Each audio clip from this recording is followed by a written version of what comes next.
Alright, this is the first video I'm making. I'm going to be playing $2 Heads Up Hold'em. I think it's quite important that we learn Heads Up first, because too many people play full ring first and it's not the best idea. Now we got King Jack and it's pretty obvious we need to raise because we crush his range here. By his range we mean the hands he should have, and since all that's happened is he's put money into the pot from the blind, he could have like any hand out of the 100 and something combinations, so King Jack should be ahead of most of those. Now he calls and we've got a pair of jacks on a about draw heavy board as possible, so I don't know what we're going to do. I think we're just going to check some timing down anyway, so just going to check 3, which is actually the blankiest card in the world, and the guy leads out for 30. This is interesting because if we raise and we're called, we really don't know where we are, but we don't really want him to draw to his flush or straight that cheap, but he's already put that in the pot, so that means he might be willing to bluff on the river if he misses, and if he misses we should have the best hand on the river, so I think we're just going to call and let him bluff, or just lead out if he checks to us. That is about as blank as you get, and he's checked to us, and we're going to make a small value bet, about a third of the pot I think, so I'm going to go about 80 and hope to get paid off by a worse hand. I think we should have the best hand here. Yep.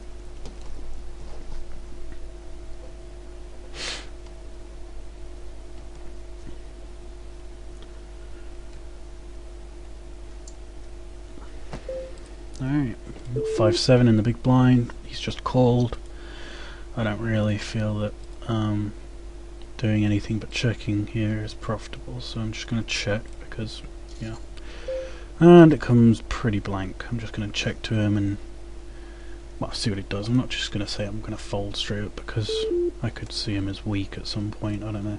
Some people do some strange things, and if they do, then you can read that into that what you will. Comes down to 10. I'm probably going to bluff this because if he has the type of hand I have, he can't call. So I'm going to go 45 and hope he doesn't have ace high.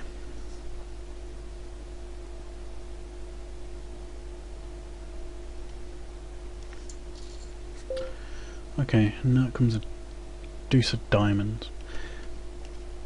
I don't particularly think he's going to draw a flush there because he could be drawing dead and that would make him lose more money, and I think he'd just call with queen high and ace high, but I think he would call a river bet with ace high, so I'm actually just going to check, and this helps as well because he gets to see our 5-7 and that we bet with it.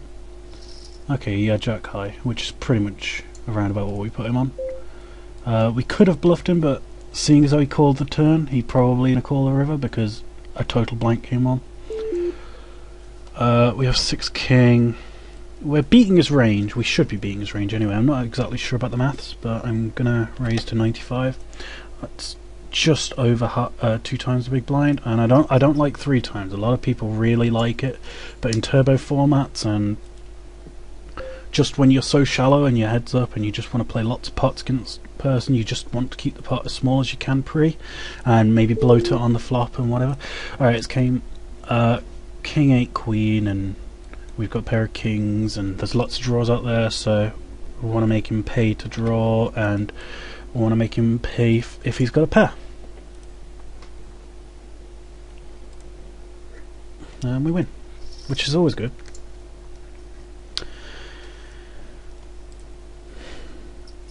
We get raised to 120, which actually isn't that good a spot to be in because we're out of position with 7-6.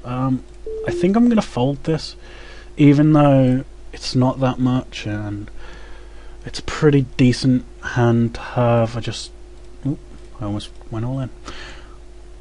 Yeah, I think I'm just going to fold. I prefer to be in position for these types of things, especially with those types of cards. Like this hand, I'm going to raise this.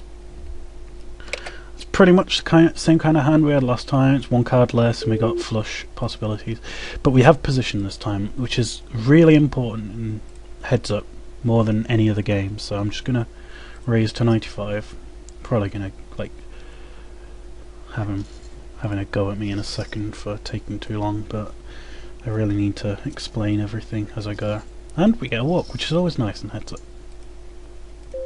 King Queen, which, as I've said before, he's only put the big blind in, which means he hasn't seen his cards, which means that we should have a better hand than him. So we're going to raise because we have the best hand. Raising when you have the best hand is a pretty good thing. And it comes top pair again. We actually keep flopping really well. I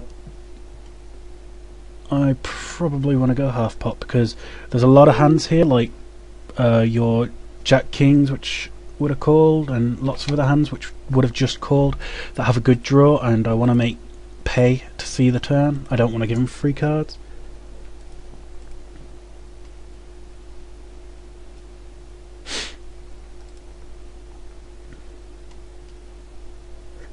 And we get another win. We have Ace Jack, which is a pretty good hand. I'm not sure what I'm going to do if he raises. This is only the third or fourth time he's raised. I think maybe less than that. We probably should be raising here because there's not too many hands that he should have that can crush us. So I'm just going to raise to 400 and hope that he doesn't have a better hand.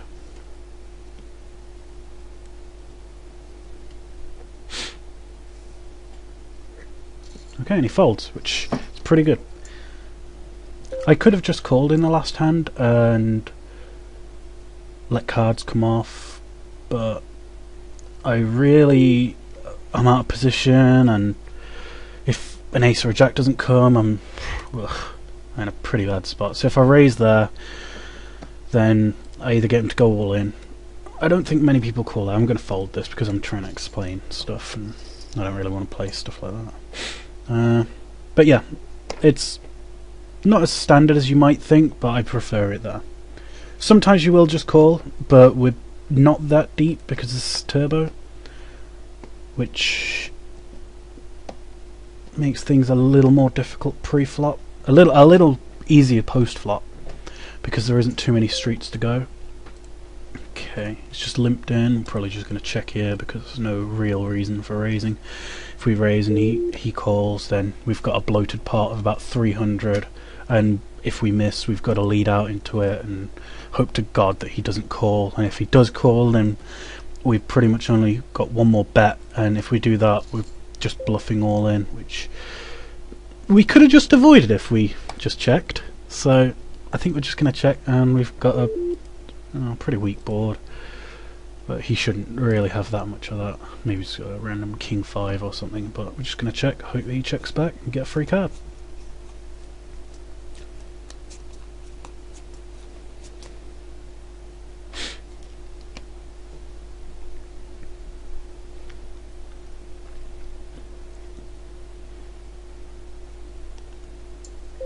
Right, that's 100 after a while. He's from Germany. In fact, I'm quite sure I've played this guy before. Who knows? Anyway, went off track a bit there. We haven't really got much. I don't really see that he's bluffing here. Well, he can be bluffing, but I think that the amount of times he has draws there, and he will call a raise and puts in a really bad spot. Even if he misses, we have to bluff, like, to make him lay it down. I don't really like that position. Alright, we've got 10-7, which is actually one of my favourite hands, but we're not going to raise it for that reason. We're going to raise it because it's got a ton of possibilities for nut hands, like straights and flushes, and it's okay. And we're just going to raise, nuisance raise, so that we can maybe win his 50, make him call another 75, and then we can bet on the flop if we miss and make him fold and take 125 instead of just the 50, and we can make a hand on the flop. It's all very much sided in the way of raising, and we win the 50, which is great. Oh dear, 3 deuce. I think it's the worst hand in heads up hold'em, unlike 7 deuce. The suitedness helps it, but big cards really help out in heads up. I'd really like this guy to fold. At just one time we can get a fold. Let's will it. Seems like he's taking a while as well. Oh, he just calls. Maybe he's doing a commentary as well. I hope to see myself in his videos. Alright, we're just going to check this obviously because... yeah. And... wow. That's terrible. Alright, we're just going to check. I think he could have a lot of this because he did take a lot of time. I think he might just be trying to mirror me or just trying to be funny. But maybe he had a hand like ace-7, ace-8 and he didn't know whether or not to raise with it. It's a distinct possibility. Although he is timing down now, so I can probably throw that out the window, but oh. And I'll make a pair of deuces on the turn, which could be the best hand. I don't think it's that strong a hand, but I'm gonna check and see what he does. I'm maybe calling a bet here because we beat a couple of hands that he can be betting with, like king high or flush draws that he's just backed into, spades, which would be a about a 75% favourite, and the king comes on the river. I don't think he has spades because I think he would have bet his spades on the turn. So the king, we're not looking at a flush here, but any other pair on the other hand we're looking at, which, I mean, I thought he might have king high on the flop that he'd limp in with, but I'm just gonna check fold probably. Oh, and we get free showdown. Wow, that was lucky. So in the last hand he waited a while and limped in and he had jack deuce. Let's get it up. And he had jack deuce, which isn't that good a hand to limp with, so we know he's limping like that, so maybe we need to start raising him a bit more. Alright, we're just going to call here because he's getting a bit short, and if I start raising he's going to start raising back, and if I'm going to be doing that I'd like to have a better hand. I'd prefer, and if he raises here the pot is only going to be 100 and, well, it's going to cost me another 120 to call instead of just me raising it and costing me another 500 to call if he re-raises. So I think I can take this away on the flop because, and the flop comes ace high with hearts and a 5, which is pretty bad for me because I have a 5, but he could easily have nothing. So I think if he leads into me, which he hasn't done before, which maybe I might have, I can't fold to 1-bet. I don't think I can fold to 1-bet at all, unless he bets pot, because that's usually quite strong. I think I'm going to fold here. I think my my commentary just there, when I was talking about everything, just goes to show that poker is a game of incomplete information, and the more information you get the better, and you can slowly come to a different decision. I mean, I was going to check call any bet, but he bet full pot, and that just seems so strong from a guy who's not doing anything really. He's not raised, he's not bet, he limped in with jack deuce, and yeah, it's, I think that's fine to just check fold. We raised 240. He's raised once to 150, which was 3x, which is the same as this. 3 times big blind is 3x from now on. So he could be bluffing. He could not want to get it in. But I think I'm just going to fold because the blinds are getting deep and blinds are getting big and we're getting less deep. So I'm just going to fold that and go on to the next hand. We have 8 king. I'm going to raise this because we have, are probably going to have the better hand here. So I'm going to go 195 and we'll see what happens.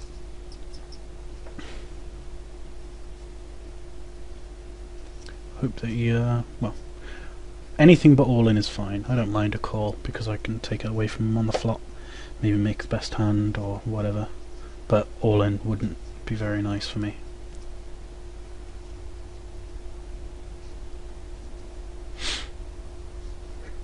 And he folds. He actually timed out. which I think he's just trying to be funny, to be honest. Maybe just annoyed at me for timing out every hand. Or he's doing a commentary, like I said.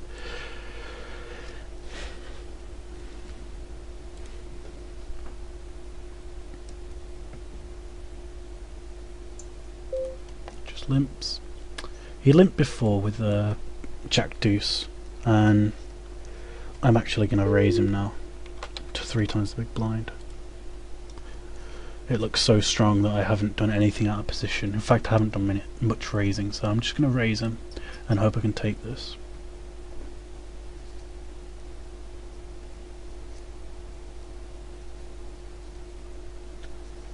Fold would be nice. Here's a goldfish.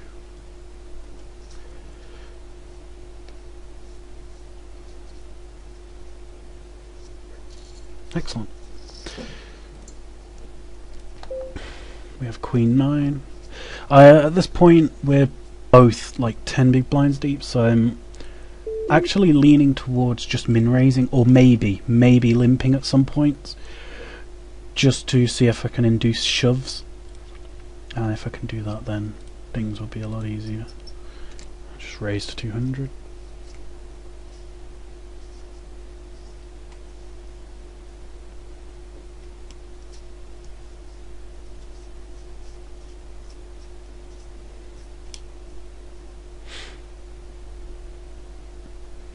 I prefer if he didn't go all in, but excellent. We're now 2-1 chip leader. We have King Queen, which is an insanely strong hand for this point of the tournament. And he folds, which is a very nice one. Jack 4. I'm actually going to limp here, and I'm going to fold to a raise. I want him to think that at this point, I don't want to do that. At this point, we can do things that aren't really optimal for the best plays, and I'm just going to limp. I hope he checks, but if he raises I can easily fold, and then he'll think that we can fold when we limp.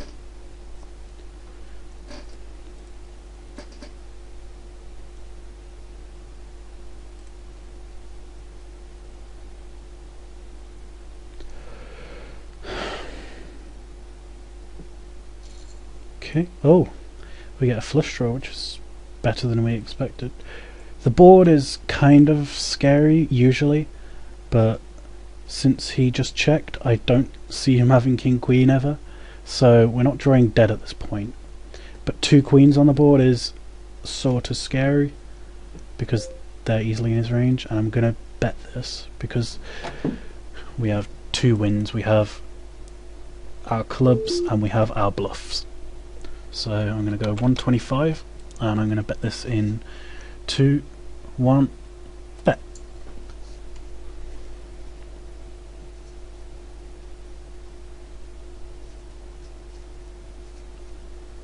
Anything but a raise all in I'd be fine with, because I can... Actually, a call wouldn't be too good, because that really narrows his hand to something like a king or a queen, or better, no, worse clubs could be there, but we win anyway, which is always nice.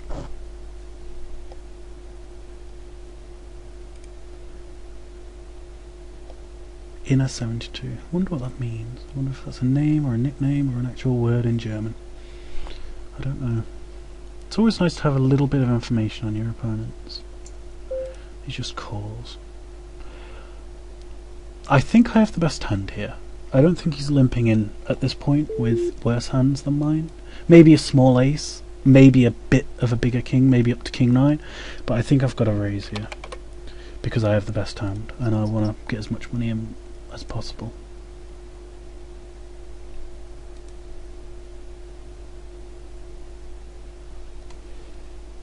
He's shown willingness to limp, fold and other things like that, and at this point it's not that good an idea to do. Even though I was advocating it a little while ago, he is so short that he can't do it. We have 3-8. I think this is actually a hand where we can limp fold to him. I mean, we've got 60 in the middle, and we have to put another 60 in. If we just fold, that gives away nothing. it says that we're going to fold our 3-8. But if we limp and let him go all in and we fold, then we can say to him, we can limp and we can fold, which means that we're a weaker player, I think, anyway. So, or we could get to see a free flop and maybe get something and take it away from him on the flop, but mainly this is a cheap, there we go, inexpensive way of showing this person we're capable of limp folding, because we might just do it with a bigger hand. Okay, we have a pair here. If he raises, we have to go all in because our pair should be much higher than his. I mean, his hand strength should be lower than ours. Although we might be in a coin flip situation, a 50-50 situation, we have to take it because the blinds are so high. So I'm going to go all in. Hope that he doesn't have a bigger pair. It would be a bit of a cooler heads up, him having a bigger pair. But we have more chips, so it's fine. I don't think he's folding at any point. If he is, then I'm going to make a serious note on him that he's willing to fold.